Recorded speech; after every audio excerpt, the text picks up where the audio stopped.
Bonjour à tous et à toutes. Alors, on se retrouve pour une séance Word et dans laquelle on va voir un publi-postage un peu plus avancé que ce qu'on a pu voir précédemment. À l'image, vous avez le modèle qu'il va falloir réaliser.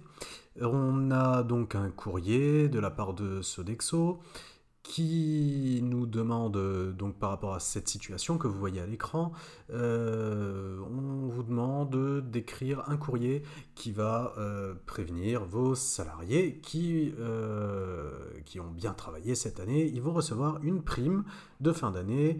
Il y a plusieurs niveaux de primes. Il y a 3 500 € pour les cadres, 1 500 € pour les employés qualifiés et enfin 650 € pour les employés non qualifiés. Donc on va devoir réaliser un publipostage à partir de plusieurs conditions et plusieurs niveaux hiérarchiques par rapport donc au grade hiérarchique, hein, tout simplement. En dessous, donc, vous avez l'intitulé du reste, hein, il faut mettre en forme le courrier selon le modèle, etc. Mais cette vidéo ne va traiter que du publipostage avancé. Vous noterez que dans le courrier d'exemple, les fonds verts sont les champs de fusion à insérer, c'est-à-dire tout à fait normaux. Et enfin, ce qui est surligné en bleu, ça va être des règles à insérer. Par exemple, si je suis ici sur le courrier d'une personne qui est de sexe masculin, je vais pouvoir écrire cher monsieur et son nom par la suite. Par contre, si j'écris à une personne qui est de sexe féminin, le cher ici sera mal orthographié. Il va falloir que je l'adapte. C'est H-E accent grave R-E. Ça va être la même chose pour collaborateur. Si c'est une femme, ce sera une collaboratrice. Si c'est un homme, ce sera un collaborateur. Par rapport à la durée, c'est pareil. Une personne qui travaille dans l'entreprise depuis un an ou moins d'un an, eh bien, le mot en ne va pas s'accorder de la même manière que si la personne travaille depuis plusieurs années. Et enfin, alors pour la règle un petit peu plus spéciale, il s'agira donc d'insérer le bon montant en fonction du grade hiérarchique de la personne à qui vous envoyez ce courrier. En gros, donc on va réaliser les parties en verte, ce sera un publipostage alors tout à fait normal, hein, celui qui ne pose en principe pas de problème, à partir donc de la base de données que je vous ai fournie, la base de données sur Excel que je vous ai fournie, mais les champs qui sont en bleu vont devoir être adaptés et vont devoir être utilisés à partir de la commande règle de votre onglet Publi Postage. Alors, évidemment, pour votre courrier, d'abord mettez en place tout le courrier, hein, mettez-le en forme, et on s'occupera du publipostage vraiment à la fin. Donc voilà, je vous conseille de mettre cette vidéo sur pause le temps que vous préparez votre courrier, que vous mettez tout en forme, et à partir du moment donc, où vous êtes prêt à faire votre publipostage, bien vous pouvez revenir à l'endroit exact de cette vidéo donc pour continuer.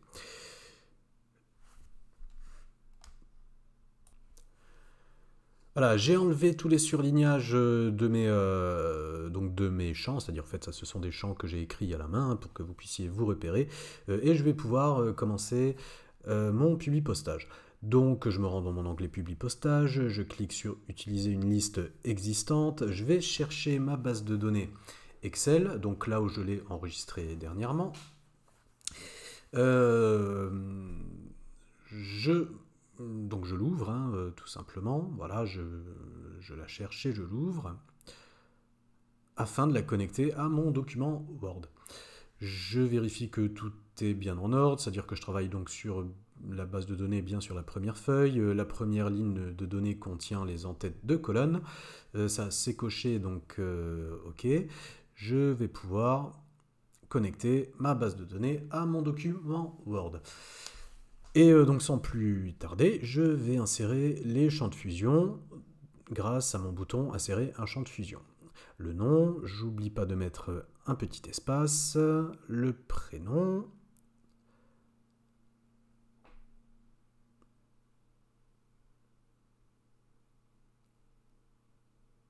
On va insérer l'adresse, comme ceci, le code postal, la petite virgule, l'espace et la ville. Voilà, donc là je suis dans mon publipostage, donc tout à fait normal. J'ai inséré mes champs de fusion normaux. Et je continue à insérer mes champs de fusion normaux, c'est-à-dire ceux qui sont surbrillés en vert. Donc je m'occuperai des règles tout à l'heure. Je vais donc dans mon titre pour monsieur, un espace et le nom. Donc ce qui me donnera cher monsieur ou chère madame avec le nom. Donc pour la durée, bien j'efface la durée, j'insère le champ de fusion ancienneté, je mets un petit espace. Alors évidemment, donc au préalable, il faut bien que j'enlève la surbrillance du champ. Voilà, et je termine donc avec la formule de politesse. Nous vous prions d'agréer. Alors ça sera monsieur, monsieur un tel, donc ça sera seulement titre et nom. Donc je retourne dans mon onglet publi postage, je place le titre, un espace et le nom. Voilà. Et une fois que j'ai fait ça, donc les champs normaux sont insérés. Maintenant, je vais pouvoir passer à mes règles. Je fais un aperçu des résultats pour voir donc ce que ça peut donner. Vous voyez qu'ici, le premier aperçu, donc je suis sur une dame. Donc déjà, tout de suite, le corps de ma lettre ne correspond pas. On est sur chère Madame Lorty, chère qui n'est pas au féminin. Nous sommes fiers de vous compter parmi nos précieux collaborateurs, alors que donc c'est une femme. Voilà, j'aimerais bien enlever la parenthèse, c'est-à-dire le S qui est entre parenthèses à côté du AN, et le montant pour l'instant n'est pas encore défini. Donc je vais devoir un peu plus pousser mon publipostage, alors tout simplement en appliquant une règle. Je commence avec le cher, et alors évidemment j'efface cher, puis pourquoi? Parce que je vais demander par le biais de ma règle justement, c'est-à-dire qu'il insère à cet endroit précis, à l'endroit précis où je mets mon curseur, d'écrire le mot que je souhaite selon le sexe de la personne. Alors à savoir donc si elle est masculine ou féminine, hein, tout simplement. Je clique sur mon bouton règle, je défile et je vais sur si, alors, sinon. Alors sur quoi est-ce que je vais me baser pour connaître le sexe de la personne, pour savoir si je mets au féminin ou au masculin? Eh bien ça sera le titre. Le titre, soit c'est monsieur, soit c'est madame ou mademoiselle.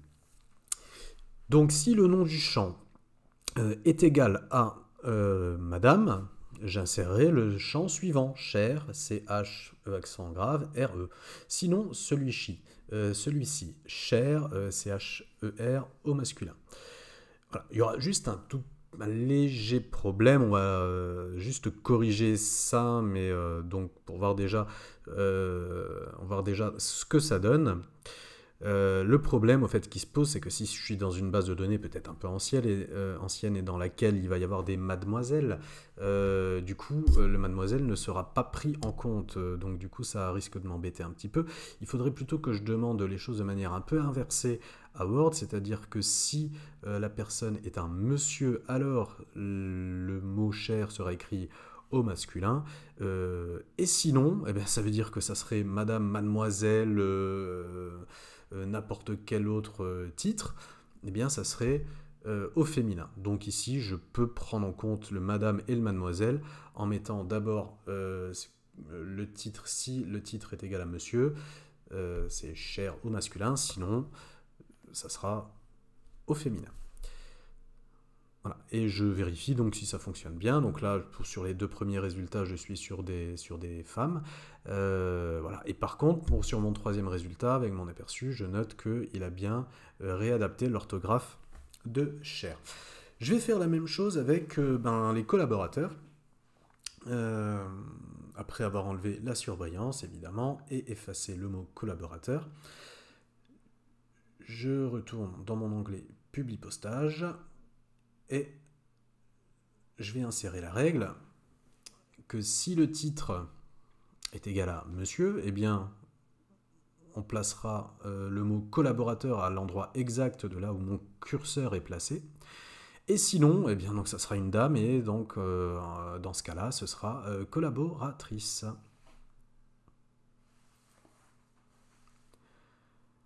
Voilà. Et je vais encore adapter donc, sur cette même ligne. Cette fois-ci, ce n'est plus en genre, mais cette fois-ci, donc c'est en nombre. Est-ce que ça va être du pluriel ou est-ce que ça va être du singulier? Donc encore une fois, si la personne est en place depuis 1 an ou moins d'1 an, il faudra que le mot en soit écrit au singulier. Si la personne est en place depuis plus d'1 an, eh bien, il faudra écrire au pluriel. Donc cette fois-ci, je vais devoir me baser sur l'ancienneté. Je fais dérouler donc jusqu'à l'ancienneté, et ici, je ne vais pas lui demander est égal à, mais je vais lui demander si il est inférieur ou égal à 1 an. Donc je tape simplement 1. Alors j'insère le texte suivant au singulier, sinon celui-ci au pluriel. Bon, et maintenant, là, je dois passer à l'endroit, alors un petit peu plus corsé, c'est-à-dire c'est le choix du montant. Cette fois-ci, vous aurez remarqué qu'on n'est pas sur un modèle à 2 possibilités, c'est-à-dire soit du singulier, soit du pluriel, soit du masculin, soit du féminin, mais cette fois-ci, on est sur un montant en fonction du niveau hiérarchique, et il y a 3 niveaux hiérarchiques, et donc 3 montants de primes différentes. Donc cette fois-ci, il va falloir un petit peu manipuler notre formule. Bon, pas de panique, hein, il faut suivre les choses pas à pas, comme on va le faire ici. Donc je rappelle les conditions. Soit la personne est cadre, elle touche 3 500 € de prime, soit la personne est un employé qualifié, elle va toucher 1 500 € de prime, soit la personne est un employé non qualifié et elle va toucher 650 € de prime. Alors je rappelle que le niveau hiérarchique 3, c'est les cadres, le niveau 2, ce sont les employés qualifiés, et le niveau A, ce sont les employés non qualifiés.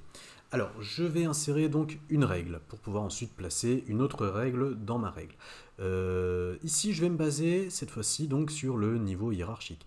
Je descends jusqu'au niveau hiérarchique.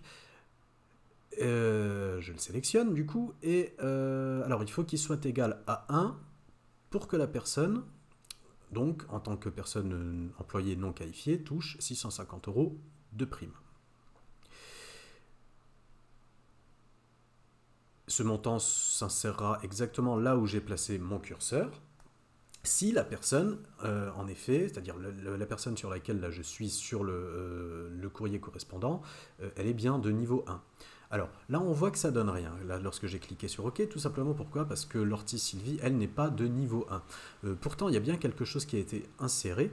Là où est placé le curseur, il suffit que je fasse un clic droit, si vous voulez, donc pour un clic droit exactement, donc là où mon curseur clignote, voilà comme ceci, et pour aller afficher la règle. Je vais cliquer sur basculer les codes de champ, et donc là j'ai bien une règle qui a été insérée à cet endroit.